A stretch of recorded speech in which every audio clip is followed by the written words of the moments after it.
Welcome to other video. എല്ലാവർക്കും പുതിയ വീട്ടിലേക്ക് സ്വാഗതം. എന്താണ് ഈ നട്ടുച്ചയ്ക്ക് എന്ന് പച്ചക്ക് ഉച്ചത്തി പറഞ്ഞു കഴിഞ്ഞാൽ വേറെ ഒന്നുമല്ല, അതെ ഈ ചെക്കൻ്റെ വീഡിയോ എടുക്കാൻ വന്നതാണ്. മറ്റൊന്നുമല്ല, നമ്മുടെ ഹോണ്ടയുടെ ഏറ്റവും പുതിയ CB125 ഹോർണറ്റ് ആണ് നമ്മുടെ ഇരിക്കുന്നത്. So big thanks to EVM Honda, നമ്മുടെ എറണാകുളത്തുള്ള EVM ഹോണ്ട. അവരാണ് ഈ ഒരു വണ്ടി പെട്ടെന്ന് സെറ്റ് ചെയ്യുന്നത്. അതും ഈ ഒരു ബ്രൈറ്റ് ആയിട്ടുള്ള തെറിച്ചിരിക്കുന്ന താറ പോപ്പ് ചെയ്തിരിക്കുകയാണ് ഈ ഒരു കളർ എന്ന് പറയുന്നത്. അപ്പോൾ ഈ വീഡിയോയിൽ ഈ വണ്ടിയുടെ ഫുൾ വിശേഷം പറഞ്ഞുതരാം. അത് കൂടാണ്ട് തന്നെ ഇതിന്റെ കോമ്പറ്റീറ്ററിനെ ചെറുതായിട്ടൊന്ന് മെൻഷൻ ചെയ്യാം, ഇൻഡെപ്തായിട്ട് പോകുന്നില്ല. പിന്നെ അത് കൂടാണ്ട് എന്താ പറയുക, ഇതിന്റെ ഓൺ റോഡ് പ്രൈസ്, പിന്നെ ഫിനാൻസ് ഡീറ്റെയിൽസ് ഞാൻ പറ്റുമെങ്കിൽ ലാസ്റ്റ് കൊടുത്തേക്കാം. ഓക്കെ, അപ്പോൾ നമുക്കറിയാവുന്ന പോലെ തന്നെ നമ്മുടെ ഈ ഒരു 125cc പ്രീമിയം കമ്പ്യൂട്ടർ സെഗ്മെന്റ് ഇങ്ങനെ വളർന്നുകൊണ്ടിരിക്കുകയാണ്. റൈഡർ തുടക്കം ഇട്ടു, പിന്നീട് എക്സ്ട്രീം 125R വന്നു, അതിനുശേഷം നമ്മുടെ ബജാജിന്റെ പൾസർ N125 വന്നു. അത് എവിടെയാണാവും അത് വന്നു. ഇപ്പോൾ ഇത് ഹോണ്ടയും ആ ഒരു സെഗ്മെന്റിലേക്ക് കടന്നേക്കാണ്. ഇതിന്റെ ലുക്സിൽ തുടങ്ങാം, പറയണം ഒരു രക്ഷയില്ല. എനിക്ക് തോന്നുന്നു ഈ 4 വണ്ടികൾ, ഞാൻ മെൻഷൻ ചെയ്യാൻ 4 വണ്ടികൾ ഏറ്റവും പോപ്പ് ചെയ്തിരിക്കുന്നതും ഏറ്റവും അട്രാക്റ്റീവ് ആയിട്ട് എനിക്ക് തോന്നുന്നത് ഈ ഒരു വണ്ടി തന്നെ കേട്ടോ. എക്സ്ട്രീം ആണ് പിന്നെ ഇതിന്റെ അടുത്ത് വരുന്നത്. ഇതിന്റെ കളേഴ്സ് ഒക്കെ അടിപൊളിയാണ്. 4 കളേഴ്സ് ഉണ്ട്. ഞാൻ എന്റെ ഫോട്ടോ ഇട്ട് കാണിച്ചു തരാം. എനിക്ക് അതിൽ ഇഷ്ടപ്പെട്ട ഒരു ബ്ലാക്ക് കളർ ഉണ്ട്, പേൾ ഇഗ്നിസ് ബ്ലാക്ക് എന്നിട്ടൊരു ബ്ലാക്ക് കളറാണ്. നമ്മുടെ ഹോർണറ്റ് XP1000 ഇല്ലേ, അതുപോലെ തന്നെ തോന്നുന്നുണ്ട്. ആ ഒരു കളറാണ് എനിക്ക് ഇഷ്ടപ്പെട്ടത്. ഇത് കുഴപ്പമില്ല, ഇത് ഭയങ്കര തെറിച്ചിരിക്കണേ. ഇത് എപ്പോഴും നിങ്ങൾ കഴുകി മേനേക്ക് സൂക്ഷിക്കേണ്ടി വരും, കാരണം ചെയിൻ ലൂബ് ഒക്കെ തെറിച്ച് ആലോചിക്കാനോ വയ്യ. നമുക്ക് ഫ്രണ്ടിൽ നിന്ന് തന്നെ തുടങ്ങാം ഇതിന്റെ വിശേഷങ്ങൾ. ഫസ്റ്റ് തന്നെ എന്താ പറയട്ടെ, ഇതിൻ്റെ ഒരു ഹെഡ്ലൈറ്റ് തന്നെ കേട്ടോ. ഇത് ആക്ച്വലി ബ്ലാക്ക് അല്ലേ, നിങ്ങൾക്ക് കാണുമ്പോൾ ഫ്ലോറസെന്റ് യെല്ലോയിൽ ബ്ലാക്ക് ആയിട്ട് തോന്നുന്നത്. ഇത് ബ്ലാക്ക് അല്ല, ഇത് ആക്ച്വലി ഡാർക്ക് ബ്ലൂയിഷ് ആയിട്ടുള്ള കളറാണ്. ഓ മാൻ, ഇവിടെ ഒരു DRL വരുന്നുണ്ട് 2 സൈഡിൽ. ഇതാണ് ലോ ബീം, ഈ താഴെ കാണുന്ന സെക്ഷനാണ് ലോ ബീം. ഇത് ഹൈ ബീം ആണ്. ഈ ഹൈ ബീമിന്റെ ഒരു ഡിസൈൻ ഉണ്ടല്ലോ, നമ്മുടെ RC200 ഇല്ലേ, അതുപോലെയുണ്ട് ഈ ഒരു ഡിസൈൻ കാണാനായിട്ട്. ഇതിങ്ങനെ നേരെ നിന്ന് വരുന്ന കാണാനുണ്ടല്ലോ, ഭീകര ലുക്കാണ്. ഞാനിത് CB650R ഓടിച്ചതിലും കൂടുതൽ അറ്റൻഷൻ എനിക്ക് ഇതിൽ കിട്ടിയായിരുന്നു. എല്ലാവരും എത്തി വലിഞ്ഞ് നോക്കുകയാണ് എന്ത് വണ്ടിയാന്ന് പറയാനായിട്ട്. ചിലർക്ക് ഭയങ്കര ഹോറായിട്ട് തോന്നാം, കാരണം 2 പാനലുണ്ട്, 4 ലൈറ്റ് ഉണ്ട്. അപ്പോൾ കുറച്ച് കൺഫ്യൂസിംഗ് ആയിട്ട് തോന്നും, ബട്ട് പേഴ്സൺ കാണാൻ നല്ല രസമാണ്. പെട്ടെന്ന് ഈ താഴെ സെക്ഷനിലേക്ക് നോട്ടം പോവില്ല, ഇതിനകത്തേക്ക് നോട്ടം പോവുള്ളൂ. പിന്നെ സൈഡിൽ ഞാൻ പറഞ്ഞ പോലെ ഒരു 35 37 തോന്നുന്നു, ഐ ആം നോട്ട് ഷുവർ. ഷോവയുടെ UST4 വരുന്നുണ്ട്, ഗോൾഡ് ആനഡൈസ്ഡ് ആണ്. ഐ തിങ്ക് 120 110 mm ട്രാവൽ ഉണ്ട്. ഞാൻ കൃത്യമായിട്ടുള്ള താഴെ ഇടാം. പിന്നെ ഇവിടെ ഒരു പെയിന്റഡ് ആയിട്ടുള്ള ഒരു ഫെൻഡർ കാണാം. കാലിപ്പർ വ്യത്യാസമുണ്ട്, നിസിന്റെ കാലിപ്പർ അല്ല. കാരണം ഹോണ്ട മിക്ക വണ്ടികളും നിസിന്റെ കാലിപ്പേഴ്സ് ആണ് യൂസ് ചെയ്യുന്നത്. ഈവൻ ഹോർണറ്റിന് ഒരു നിസിന്റെ കാലിപ്പേഴ്സ് ആണ്. ഇതിന് എൻഡൂറൻസിന്റെ കാലിപ്പറാണ് വരുന്നത്. ഞാൻ ആദ്യമായിട്ടാണ് കാണുന്നത് എൻഡൂറൻസിന്റെ കാലിപ്പർ. കൂടാണ്ട് തന്നെ ചെറിയൊരു ഐ തിങ്ക് 260 240 അവൻ്റെ ഒരു കുട്ടി ഡിസ്ക് ഉണ്ട് വിത്ത് single channel ABS SU head. പിന്നെ ഫ്രണ്ടിൽ കാണാം ഒരു പെയിന്റഡ് ആയിട്ടുള്ള ഒരു വീല് കാണാം. ഇതിൽ ഇങ്ങനെ ഒരു കട്ടിങ് ഡിസൈനൊക്കെ കൊടുത്തിട്ടുണ്ട്, നല്ല രസമാണ്. നമ്മുടെ ഈ അൾട്രാ വയലറ്റയുടെ ആ ഡിസൈനിൽ അതുപോലെയൊക്കെ തോന്നുന്നുണ്ട്. ഫ്രണ്ടിൽ ഒരു 80-100 ടയറാണ്. ശ്രദ്ധിക്കാം, 100-80 അല്ല, 80-100. അതായത് ഇത് 80-ഉം ഈ സൈഡ് വാളാണ് 100. കുറച്ചൊന്ന് മെലിഞ്ഞ് ടയറാണ്. അപ്പോൾ ഈ വണ്ടിക്ക് സിംഗിൾ ചാനൽ ABS സ്റ്റാൻഡേർഡ് വരുന്നുണ്ട്. ശ്രദ്ധിക്കുക, ബാക്കിൽ ഡിസ്ക് ഇല്ല. പിന്നെ ഈ സൈഡിലാണെങ്കിൽ ഒരു 12 ലിറ്റേഴ്സിന്റെ ടാങ്ക് വരുന്നുണ്ട്. ഐ തിങ്ക് സെഗ്മെന്റിലെ ഏറ്റവും വലിയ ടാങ്ക് കപ്പാസിറ്റി ഉള്ള ഈ വണ്ടിക്കാണ്. 50-55 ആണ് മൈലേജ് അവർ പറയുന്നത്. പിന്നെ സൈഡിലാണെങ്കിൽ നമ്മുടെ ഒരു എക്സ്ട്രീമിന്റെ പോലെ ഒരു ടാങ്ക് എക്സ്റ്റൻഷൻ കൊടുത്തിട്ടുണ്ട്. പ്ലാസ്റ്റിക് ക്വാളിറ്റിയൊക്കെ ഭേദം എന്ന് പറയാനുള്ളൂ. നിങ്ങൾ കൊടുക്കുന്ന പൈസയൊക്കെ ഉണ്ട്, അല്ലാണ്ട് ഒരുപാടൊന്നും എക്സ്പെക്ട് ചെയ്യില്ല ലുക്ക് കണ്ടിട്ട്. ഈ വണ്ടി ഒറ്റ നോട്ടത്തിൽ കാണുമ്പോൾ നിങ്ങൾക്ക് എക്സ്ട്രീം 125ന്റെ ഒരു ഇതൊക്കെ അടിക്കും, ബട്ട് ഇൻ പേഴ്സൺ കാണുമ്പോൾ നല്ല വ്യത്യാസമുണ്ട്. ഒരു വാല്യൂ ഒരുപോലെ തോന്നില്ല, കംപ്ലീറ്റ്ലി ഡിഫറെന്റ് ആണ്. പിന്നെ യെസ്, ആ ഒരു എഞ്ചിൻ ആ ഒരു 25cc 123cc എഞ്ചിനാണ്. നമ്മുടെ SP ഇല്ലേ, ഷൈൻ SP, അതിന്റെ സെയിം എഞ്ചിനാണ്, ബട്ട് റീടേൺ ചെയ്തിട്ടുണ്ട്. അതുകൊണ്ട് തന്നെ പവർ 11.14 ആയിട്ട് കൂടിയിട്ടുണ്ട്. അത് കൂടാതെ തന്നെ ടോർക്ക് കൂടിയിട്ടുണ്ട്, 11.2 ആയിട്ട് കൂടിയിട്ടുണ്ട്. ഞാൻ SPയുടെ ഫിഗറും കൂടി താഴെ കൊടുത്തേക്കാം ഒരു കമ്പാരിസൺ വേണ്ടിയിട്ട്. മേറ്റിട്ട് 5-സ്പീഡ് ഗിയർ ബോക്സ് ആണ്, സ്ലിപ്പർ ക്ലച്ച് അങ്ങനെ കാര്യങ്ങളൊന്നുമില്ല. ഇത് വെറും എയർ കൂൾഡ് എഞ്ചിനാണ്, ഓയിൽ കൂളറോ അങ്ങനെ ഒന്നുമില്ല. പിന്നെ ഇവിടെ ഒരു പ്ലാസ്റ്റിക്കിന്റെ ബാക്ക് പ്ലേറ്റ് കൊടുത്തിട്ടുണ്ട്, ജസ്റ്റ് ലുക്സ് ആണ്. പിന്നെ സൈഡിലേക്ക് വരുവാണെങ്കിൽ ആ ഒരു ഡയമണ്ട് ഫ്രെയിം കാണാനായിട്ട് പറ്റും. അതിങ്ങനെ പ്ലാസ്റ്റിക് പീസൊക്കെ വെച്ച് ഹൈഡ് ചെയ്തേക്കാണ്. ഈ വണ്ടിയിൽ ആകെ ഇഷ്ടമില്ലാത്തൊരു കാര്യം, ഈ ഒരു ഇരിക്കുന്ന ഭാഗത്ത് ഇതുണ്ട്, ഈ പീസ് ഇങ്ങനെ പുറത്തേക്ക് തള്ളിയിരിക്കുന്നുണ്ട് ചെറുതായിട്ട്. സിംഗിൾ സീറ്റ് ഇല്ല, സ്പ്ലിറ്റ് സീറ്റ് ആണ്. വലിയ നല്ല അത്യാവശ്യം ലോങ് ആയിട്ട് സീറ്റാണ്. കൈ വെച്ച് നോക്കി അത്യാവശ്യം ലോങ് ആയിട്ടുള്ള സീറ്റാണ്. ഇവിടെ ഇങ്ങനെ കയറി ഇരിക്കുന്നുണ്ട്, അത്യാവശ്യം പ്രൊട്ടക്ഷൻ ഒക്കെ ഉണ്ട്. പിന്നെ ബാക്കിൽ കുഞ്ഞ് സീറ്റാണ്, അത്യാവശ്യം കയറിക്കാൻ പറ്റും. പിന്നെ ഇവിടെ പെയിന്റഡ് ആയിട്ടുള്ള ഗ്രാബിൾ ഇങ്ങനെ ഒറ്റ പീസാണ് അതിൽ ഹോട്ട് ഇട്ടേക്കണം. So it act as a grabble. പിന്നെ ബാക്കിൽ നോക്കുകയാണെങ്കിൽ അടിപൊളി ടൈലൈറ്റ് ഉണ്ടോ പറയണം, ഒരു കുട്ടി ടൈലൈറ്റ് വരുന്നുണ്ട്. ഇവിടെ നോക്കുകയാണെങ്കിൽ നമുക്കൊരു ബോക്സ് സെഷൻ സ്വിംഗാം കാണാം. നമുക്ക് ലിങ്ക് ടൈപ്പ് ആണോ അല്ല, സ്വിംഗാമിലാണ് മോണോഷോക്ക് വരുന്നത്. നമുക്കൊരു മോണോഷോക്ക് വരുന്നുണ്ട്, അത് അഡ്ജസ്റ്റ് ആവുന്നത് കാണാൻ പറ്റും.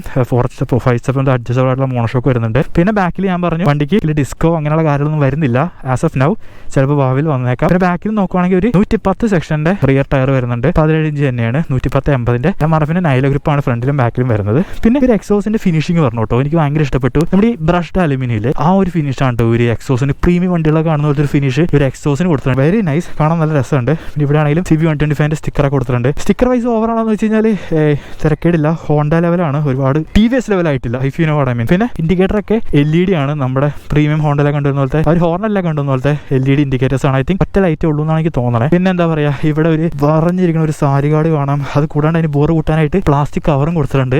ഇവിടെ ഞാൻ പറഞ്ഞ പോലെ ഒരു 5-സ്പീഡ് ഗിയർ ബോക്സ് കാണാനായിട്ട് പറ്റും. സ്ലിപ്പർ ക്ലച്ച് കാര്യങ്ങളൊന്നുമില്ല. നമുക്ക് SP എടുക്കുകയാണ് ആണെങ്കിൽ സെയിം എഞ്ചിനാണ്. അതിനകത്തേക്കും നമുക്ക് ഹീൽ ആൻഡ് ടോ ഷിഫ്റ്റിംഗ് ഒക്കെ വരും. ഡിസൈൻ കുറച്ചും കൂടി സിവിലൈസ്ഡ് ആണ് ഇത് വെച്ച് ഞാൻ പറയുമ്പോഴത്തേക്കും. നമുക്ക് ഹീൽ ആൻഡ് ടോ ഷിഫ്റ്റിംഗ് ഇല്ല, ഫ്രണ്ടിൽ മാത്രമേ ഷിഫ്റ്റിംഗ് ഉള്ളൂ. പിന്നെ എന്താ പറയുക, ഈ ഒരു വ്യൂ നല്ല രസമുണ്ട്. ശരിക്കും ഒരു ബിഗ് ബൈക്ക് ഫീലാണ് കേട്ടോ ഒരു ലുക്ക് തരുന്നത്. പിന്നെ എന്തോ ഇപ്പോഴും ആ ഒരു മിറർ തന്നെയാണ് ഇവർ കീപ്പ് ചെയ്യുന്നത്. ഞാൻ വണ്ടി ജസ്റ്റ് കയറിന്ന് കാണിച്ചു തരാം. കയറിയിരിക്കുവാണെങ്കിൽ വണ്ടിയുടെ സീറ്റ് എന്ന് പറയുന്നത് 786 mm ആണ്. ഈ സീറ്റ് കുറച്ചൊന്ന് വൈഡറാണ്. ചിലർക്കൊന്ന് ആ ഒരു പ്ലാനറ്റ് ഫുഡ് കിട്ടാതിരിക്കാൻ നല്ല ചാൻസ് ഉണ്ട്. ഞാൻ എന്തായാലും വീഡിയോ ഇട്ട് കാണിച്ചു തരാം. ഗായ്സ്, ഞാൻ ഇതിൻ്റെ സീറ്റ് ഒന്ന് കാണിച്ചു തരാം കേട്ടോ. ഞാൻ പറഞ്ഞു 765 mm ആണ് സീറ്റായിട്ട് വരുന്നത്. അതുകൊണ്ട് തന്നെ 160 mm ഗ്രൗണ്ട് ക്ലിയറൻസും ഉണ്ട്. ഒരുപാട് സീറ്റായിട്ടൊന്നുമില്ല. ജസ്റ്റ് കയറി കാണിച്ചു തരാം, നിങ്ങൾ തന്നെ പറയാം. ഇതാണ് കയറി നിന്നിട്ടുള്ള വ്യൂ. ഞാൻ പറഞ്ഞു സീറ്റ് ഇത്തിരി വൈഡ് ആയതുകൊണ്ട് തന്നെ കുറച്ചൊന്ന് ഹാഫ് ഫുട്ടിൽ തോന്നിയേക്കാം. പിന്നെ എന്താ പറയുക, ഇതാണ് റൈഡിങ് പൊസിഷൻ. ഞാൻ പറഞ്ഞില്ലേ ഒരുപാട് അപ്പറേറ്റ് അല്ല, എന്നാലും ഇതിങ്ങനെ ഒരു ചെറിയൊരു ലീൻ ഉണ്ട്. മൊത്തത്തിൽ എന്താ പറയുക, ഭയങ്കര സ്പോർട്ടിയാണ്, നല്ല രസമാണ്. പ്രത്യേകിച്ച് ഈ ഒരു ഗ്ലൗവും കൂടിയൊക്കെ ഇടുമ്പോണ്ടല്ലോ. അതെ ഇത് നോക്കി ഭയങ്കര അറ്റൻഷൻ കിട്ടുമെന്ന് പറഞ്ഞില്ലായിരുന്നു. അപ്പോൾ ഇതാണ് കയറി നിന്നിട്ടുള്ള വ്യൂ. ഞാൻ ജസ്റ്റ് വണ്ടിയുടെ ഹെഡ് ലൈറ്റൊക്കെ ഒന്ന് കാണിച്ചു തരാം കേട്ടോ. ഇതാണ് കയറി നിന്നിട്ടുള്ള ഹെഡിൻ്റെ വ്യൂ എന്ന് പറയുന്നത്. പൊളിയല്ലേ, നല്ല രസമുണ്ട്. കോഷൻ ലാമ്പ് കൊടുത്തില്ല, എന്നാന്ന് അറിയാൻ പാടില്ല. ഹോണ്ട അല്ലെങ്കിൽ എല്ലാ വണ്ടിക്കും വെറുതെ കൊടുക്കുന്ന സാധനമാണ് കോഷൻ ലാമ്പ്. ഇതിന് കോഷൻ ലാമ്പ് കൊടുത്തില്ല. സ്റ്റാർട്ട് ചെയ്യുവാണെങ്കിൽ കണ്ടോ, സൈലൻറ്റ് സ്റ്റാർട്ടാണ്. ഇതാണ് ഹെഡ്ലൈറ്റിൻ്റെ situation. We got the indicator here. Nice.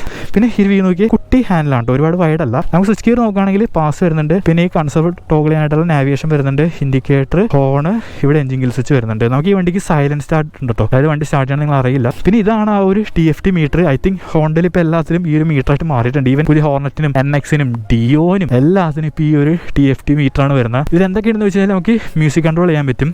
അതായത് മ്യൂസിക് ഇവിടെ കാണിക്കില്ല, ബട്ട് ഈ ബട്ടൺ ഞെക്കി കഴിഞ്ഞാൽ നമുക്ക് നെക്സ്റ്റ് അടിക്കാം, പ്രീവിയസ് അടിക്കാം. ടേൺ ബൈ ടേൺ നാവിഗേഷൻ ഉണ്ട്. പിന്നെ message alert, call alert, call decline, അങ്ങനെയുള്ള കാര്യങ്ങളൊക്കെ ഇതിൽ അവൈലബിൾ ആണ്. പിന്നെ കീ ഇൻസൈഡ് വരുന്നത് ടാങ്കിൻ്റെ നടുക്കാണ്. കൺസോൾ ഒന്ന് പരിചയപ്പെടുത്തി കാണിച്ചു തരാം. ഓൾറൈറ്റ്, ഇതാണ് കൺസോൾ. ഈ ബ്ലിങ്ക് നിങ്ങൾ നോക്കണ്ടോ, ഈ ക്യാമറയുടെ FPS ഇതിൻ്റെ FPS മാച്ച് ആവുന്നതാണ്. ശരിയായി. നമുക്ക് മേളിൽ നോക്കുകയാണെങ്കിൽ ഒരു RPM മീറ്റർ കാണാം.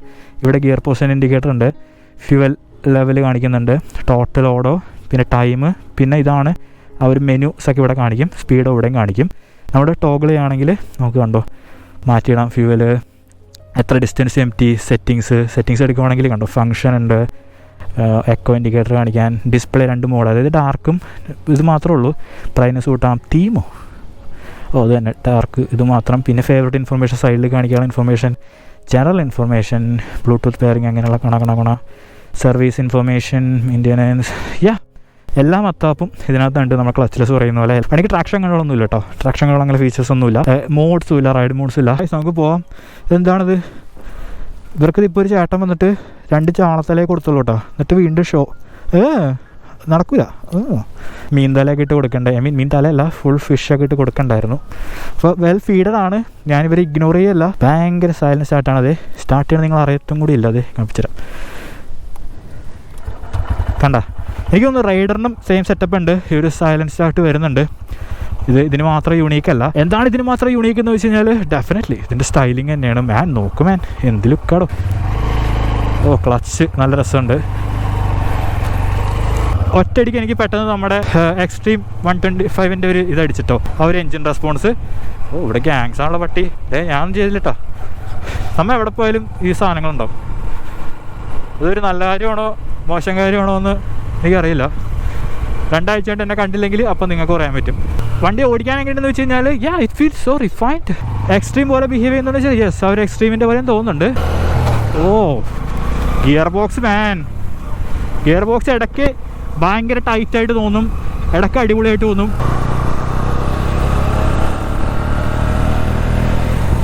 സോ ഫസ്റ്റ് ഇംപ്രഷൻ എന്താ പറയുക, എൻജിൻ വളരെ റിഫൈൻഡ് ആണ് കേട്ടോ. നമ്മൾ എക്സ്പെക്ട് ചെയ്യുന്ന പോലെ തന്നെ നല്ല റിഫൈൻഡ് ആയിട്ട് ഫീൽ ചെയ്യുന്നുണ്ട്. വൈബ്രേഷൻസ് ഉണ്ടോയെന്ന് വെച്ച് കഴിഞ്ഞാൽ യെസ്, ഒരു 4000-5000 RPM. അതായത് ഞാനിപ്പോൾ കറൻ്റ് പോണ സ്പീഡിൽ ഹാൻഡിൽ നിന്നും ഫുഡ് ടാക്സിൽ നിന്നും വൈബ്രേഷൻ ഉണ്ട്. ടാങ്കിൽ നിന്ന് കുഴപ്പമില്ല. വൈബ്രേഷൻ എന്ന് പറഞ്ഞാൽ വിറയ്ക്കണല്ലോ, ഒരു സൈസ് എരമ്പിലില്ലേ, അതേ ഉള്ളൂ, അനോയിങ് അല്ല. പിന്നെ എൻജിൻ സൗണ്ട് പറയണം, നമ്മൾ സ്റ്റാർട്ട് ചെയ്യുമ്പോഴോ പുറത്ത് നിൽക്കുമ്പോഴോ ഒരു സുഖമില്ലാത്ത പോലും. ബട്ട് വണ്ടിയിൽ കയറിയിരിക്കുമ്പോൾ ഒരു ഓൺ ബോർഡ് നമ്മളിന്ന് ഓടിക്കുമ്പോഴത്തേക്കും ചെറിയൊരു ബേസിനെസ് ഒക്കെ പോലെ തോന്നും. നല്ല രസമുള്ള സൗണ്ടാണ്. Man I think still 125cc best sound വരുന്നത് ഇപ്പോഴും റൈഡറിനാണ് കേട്ടോ. റൈഡറിൻ്റെ സൗണ്ട് രക്ഷയില്ല. ഇവരിപ്പോൾ ഓൺ റോഡ് പ്രൈസ് വരുന്നത് നമുക്ക് 1.24 lakh ആണ്. നമുക്ക് SP ആവട്ടെ, അതായത് ഇതിൻ്റെ ഷൈൻ XP ഉണ്ടല്ലോ, ആ പവർ പറഞ്ഞ വേരിയൻറ്റ്, അതിനാവട്ടെ നമുക്ക് ഏകദേശം 1.14 വരുന്നുണ്ട്. ഏകദേശം അതിനേലും 10,000 രൂപ അധികമാണ് ഈ ഒരു വണ്ടിക്ക്. റൈഡറിനും മറ്റു വണ്ടികൾക്കും ഏകദേശം ഈ ഒരു പ്രൈസാണെന്നാണ് എനിക്ക് തോന്നണേ. ഇപ്പോൾ ഹൈവേയിലാണ് നമ്മൾ പോണേ, അറൗണ്ട് ഒരു 60-70 പോകുന്നുണ്ട്. വലിയ കുഴപ്പമില്ല കേട്ടോ, അത്യാവശ്യം ക്രൂസ് ചെയ്ത് പോകാൻ പറ്റും. ബട്ട് എൻജിൻ കുറച്ചൊന്ന് എന്താ പറയുക, എത്താറായി മോനെ പയ്യെ പോകുന്നുള്ളൊരു ഇത് തരുന്നുണ്ട്. നമുക്ക് എന്തോരം ഇത് കണ്ടോ, ഭയങ്കര ലീനിയറാണേ. വണ്ടിയുടെ സമയമൊക്കെ എടുത്തിട്ട് കയറണുള്ളൂ. പിന്നെ സസ്പെൻഷൻ എങ്ങനെയെന്ന് വെച്ച് കഴിഞ്ഞാൽ എനിക്ക് തോന്നുന്നു ഫ്രണ്ട് സസ്പെൻഷൻ കുറച്ചൊന്ന് സ്റ്റിഫർ സൈഡാണ്. ഞാൻ സോഫ്റ്റ് എന്ന് പറയില്ല, കുറച്ചൊന്ന് ഒരു മീഡിയം ടു ഹാർഡിൻ്റെ ഇടയിൽ ആണ് ഫ്രണ്ട് സസ്പെൻഷൻ സെറ്റ് വെച്ചേക്കുന്നത്. ബാക്ക് നമുക്ക് ഈ കുഴിയിൽ എടുത്തിട്ട് എങ്ങനെയുണ്ട് നോക്കാം. ബാക്ക് വലിയ കുഴപ്പമില്ല. ഞാൻ അൾട്രാ സ്മൂത്ത് ഞാൻ പറയുന്നില്ല. വണ്ടി കുറച്ചും കൂടി ഒരു സ്പോർട്ടിയർ സെറ്റിങ്സിലാണ് ഇട്ടേക്കണേ. കുറച്ചും കൂടി ഒരു അഗ്രസീവ് ടോൺ ആ ഒരു ഇതിനകത്തേക്കാണ് സസ്പെൻഷൻ സെറ്റ് ചെയ്ത് വെച്ചേക്കുന്നത്. പിന്നെ ബ്രേക്കിംഗ് പറയണം മാൻ, ബ്രേക്കിംഗ് പോരാ. എൻഡൂറൻസിന് ബ്രേക്കിംഗ് വളരെ പ്രോഗ്രസീവ് ആണ്. ഈവൻ ദോ നമ്മൾ വലിയ സ്പീഡിൽ നിന്നൊന്നല്ല ബ്രേക്ക് ചെയ്യുന്നതിൽ കൂടെ വണ്ടി ഭയങ്കര തോന്നിയ പോലെ നിൽക്കുള്ളൂ. വൻ പ്രോഗ്രസീവ് ആണ്. ഞാൻ കാണിച്ചത് ഇതുണ്ടോ കേട്ടോ, തൂക്കി ഭയങ്കര പ്രോഗ്രസീവാണ്. ആ ഒരു ബൈറ്റ് ഞാൻ മിസ് ചെയ്യുന്നുണ്ട്, ഇനിഷ്യൽ ബൈറ്റ് ഞാൻ നന്നായിട്ട് മിസ് ചെയ്യുന്നുണ്ട്. പിന്നെ എനിക്ക് ഇഷ്ടപ്പെട്ടത് പറയണം, വണ്ടിയുടെ ഒരു വെയിറ്റ് തന്നെയാണ് കേട്ടോ. ഐ തിങ്ക് റൈഡറിന് ശേഷം ലൈറ്റസ്റ്റ് 125 ഇതാണെന്ന് തോന്നുന്നു. 124 കിലോയെ വണ്ടിക്ക് ഭാരം വരുന്നുള്ളൂ. റൈഡറിന് 123 സോ റൈഡറിനേലും 1 കിലോ അധികം വരുന്നുള്ളൂ ഈ വണ്ടിക്ക്. മറ്റ് വണ്ടികൾ എക്സ്ട്രീം ഇതിനേക്കാളും ഐ തിങ്ക് 10 കിലോളം കൂടുതലുണ്ട്. 136 കിലോളം വരുന്നുണ്ട്. പിന്നെ എല്ലാ വണ്ടിയും നമുക്ക് സിംഗിൾ ചാനൽ ABS ആണ്. പിന്നെ ചിലർക്ക് ഇവിടെ ഒരു ഒപ്പീനിയൻ ഉണ്ടാവും, ഈ ഒരു UST4 കൊടുക്കുന്ന സമയത്ത് വണ്ടിക്ക് ഒരു ഡ്യുവൽ ചാനൽ ABS കൊടുത്തൂടെ. Yes, I agree. ബട്ട് നിങ്ങൾ ഈ ഒരു വണ്ടി ഒന്ന് കണ്ടു നോക്കുക. UST4ക്ക് ഈ വണ്ടിയുടെ ലുക്സ് എത്രത്തോളം ഇമ്പ്രൂവ് ചെയ്യുമെന്ന് പറയാം. ഭയങ്കര രസമാണ് കാണാനായിട്ട്. ഒരു ഡ്യുവൽ ചാനൽ ABS ഉണ്ടെങ്കിൽ ബെറ്റർ ആയാൻ. ഐ തിങ്ക് ഈ അടുത്ത് തന്നെ ആരെങ്കിലേക്ക് കൊണ്ടുവരാൻ ചാൻസ് ഉണ്ട്. കാരണം കോമ്പറ്റീഷൻ ഇത്ര ടഫായ സ്ഥിതിക്ക് ഇനി അവർക്കും ചെയ്യാനുള്ളത് ഒരു ഡ്യുവൽ ചാനൽ ABS കൊണ്ടുവരിക എന്നുള്ളതാണ്. EQA 250+ എന്തോടത്, മെഴ്സഡൈസിൻ്റെ ഇപ്പോഴത്തെ പേരൊക്കെ ഉണ്ടല്ലോ പറയണം. ആ പഴയ പ്രതാപമൊക്കെ പോയിട്ടോ മെഴ്സഡൈസൊക്കെ, വൻ ശോകം. EQA 250+ റിയലി അതൊക്കെ ഒരു ടിപ്പിക്കൽ മെഴ്സഡൈസ് നെയിമാണോ? പിന്നെ ഈ വണ്ടി ഫസ്റ്റിൽ നിന്ന് സെക്കൻഡിലേക്ക് ഇടുമ്പോഴത്തേക്കും ചെറിയൊരു ടൈറ്റ്നെസ് ഫീൽ ചെയ്യുന്നുണ്ട്. ഇത് ഫ്രഷ് വണ്ടി ആയതുകൊണ്ടായിരിക്കാം, അധികം ഓടിയിട്ടില്ല. ഇത് എത്ര കയറും നോക്കട്ടെ. ഞാൻ ഫുള്ള് റിങ് ചെയ്ത് പിടിച്ചേക്കുവാണേ. കാറ്റ് പിടിക്കുന്നുണ്ട്. മാൻ 80-85 ഒക്കെയാണ് ഫുൾ റിങ് ചെയ്ത് പിടിച്ച ഒരു നോർമൽ സിനാരിയോയിൽ കയറുന്നത്. ഹൈവേ ആണെങ്കിൽ ഐ തിങ്ക് 100-111 ടച്ച് ചെയ്യാൻ ചാൻസ് ഉണ്ട്. ഇത് എങ്ങനെയുള്ളവർക്ക് നോക്കാമെന്ന് വെച്ച് കഴിഞ്ഞാൽ നിങ്ങൾ എക്സ്ട്രീം 125 നോക്കുന്നുണ്ടെങ്കിൽ ഈ വണ്ടികളൊന്ന് കൺസിഡർ ചെയ്യാം കേട്ടോ. നിങ്ങൾക്ക് ഇഷ്ടപ്പെടും, സത്യമായിട്ട് ഇഷ്ടപ്പെടും. ഭയങ്കര രസമാണ്. ഈവൻ തോ നിങ്ങൾ കുറച്ച് പൈസ എക്സ്ട്രാ പേ ചെയ്തിട്ടുണ്ടെങ്കിലും അതിനുള്ള ഫീച്ചേഴ്സ് ഈ വണ്ടിക്ക് ഉണ്ട്. UST4 ആയാലും ഈ ലുക്സ് ആയാലും എനിക്ക് ഇഷ്ടപ്പെടും. അപ്പോൾ അത് കൺസിഡർ ചെയ്യുന്നവർ ഇതൊന്ന് നോക്കുക. പിന്നെ ഓഫ് കോഴ്സ് റൈഡർ നോക്കുന്നുണ്ടെങ്കിൽ അവർക്ക് നോക്കാവുന്നതാണ്. നമുക്ക് റൈഡറിനും എക്സ്ട്രീമിനും പിന്നെ എക്സ്ട്രീമിന് 2 വേരിയൻറ്റ് വരുന്നുണ്ട്. ഈവൻ N125നും വേരിയൻറ്റ് വരുന്നുണ്ട്. ഇതിനങ്ങനെ വേരിയൻസോ കാര്യങ്ങളൊന്നുമില്ല. ഞാൻ ഫസ്റ്റ് പറഞ്ഞ പോലെ തന്നെ ഒറ്റ വേരിയൻ്റ് ഉള്ളൂ. 4 കളേഴ്സും ഉണ്ട്. ഭാവിയിൽ വന്നേക്കാം പുതിയ വേരിയൻറ്റ്സ് ഹോണ്ട ഇൻട്രൊഡ്യൂസ് ചെയ്തേക്കാം. ഒട്ടും വെയിറ്റ് ഇല്ല കേട്ടോ, ഒട്ടും വെയിറ്റില്ല മാത്രമല്ല ഭയങ്കര സ്ലിമ്മറാണ് വണ്ടി. ഒരു ട്രാഫിക് ഇറന്നപ്പോഴുണ്ട് ഞാൻ ആലോചിച്ച്, മറ്റ് 125cc വണ്ടിയിൽ നിന്നും ഇതിന് കുറച്ച് ലോ ആൻഡ് ടോർക്ക് ഫീൽ ചെയ്യുന്നുണ്ട്. ഒരുപാടില്ല, നല്ല കോൺഫിഡൻ്റ് ആയിട്ട് ട്രാഫിക്കിൻ്റെ ഇടകൂടെയൊക്കെ എടുത്തുകൊണ്ട് പോകാൻ പറ്റുന്നുണ്ട്. ഐ വിഷ് ഇതിനാ ഒരു സ്റ്റാർട്ട് സ്റ്റോപ്പ് ഫീച്ചർ ഉണ്ടായിരുന്നെങ്കിൽ ബെറ്റർ ആയാനേ. പിന്നെ ഓട്ടോമാറ്റിക് സ്റ്റാർട്ട് സ്റ്റോപ്പില്ലേ, അതുണ്ടായിരുന്നെങ്കിൽ ബെറ്റർ ആയാനേ. കൺസോൾ എന്തൊക്കെയുണ്ടെന്ന് ചുമ്മാ നോക്കാം. നമുക്ക് ഡിസ്പ്ലേ മാറ്റിയിട്ടാലോ, സിമ്പിളാക്കാം. Man that is sick. പിന്നെ എന്നാ ഇതാണ് TFT ഉള്ളതിൻ്റെ ഗുണമല്ല. നമുക്കിങ്ങനെ വെറുതെ ഇരിക്കുമ്പോൾ ഇങ്ങനെ കളിക്കാം. Dark, scene dark.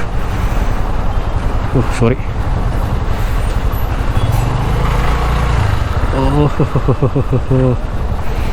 വല്ല കാര്യം ഉണ്ടായിരുന്നു. ഭാര്യ ഷർട്ട് തേക്കാൻ കൊടുത്താണ്, തേഞ്ഞിരിപ്പുണ്ട്. ഇതമ്മേ കൊല്ലു.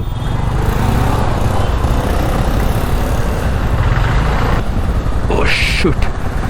റൈഡറാണ് കേട്ടോ പുള്ളി പറയണത്. പുള്ളി അവിടെ ഇടിച്ച് വിളിച്ച് കയറുമെന്ന് പറയണേ. കാണണമല്ലോ.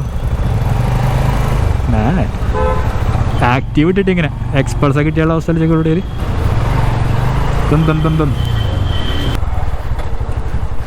CBക്ക് പോകാനാണോ പാട്?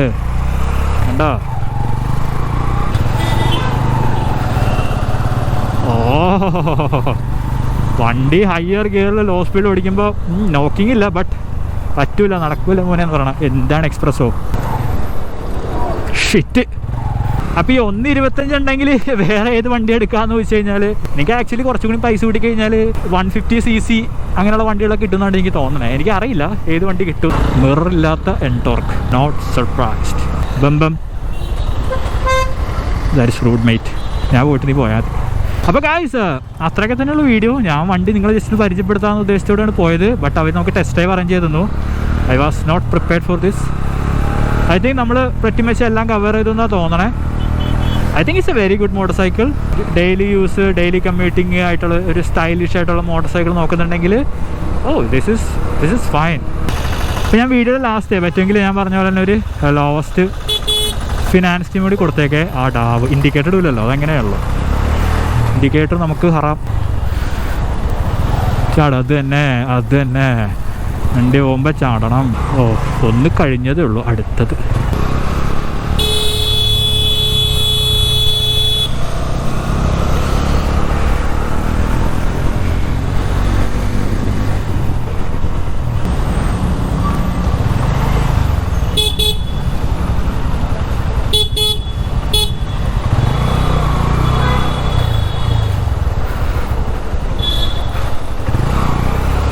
എല്ലാവരും ചോറിനും പോയി. 10 ലാസ്റ്റ്.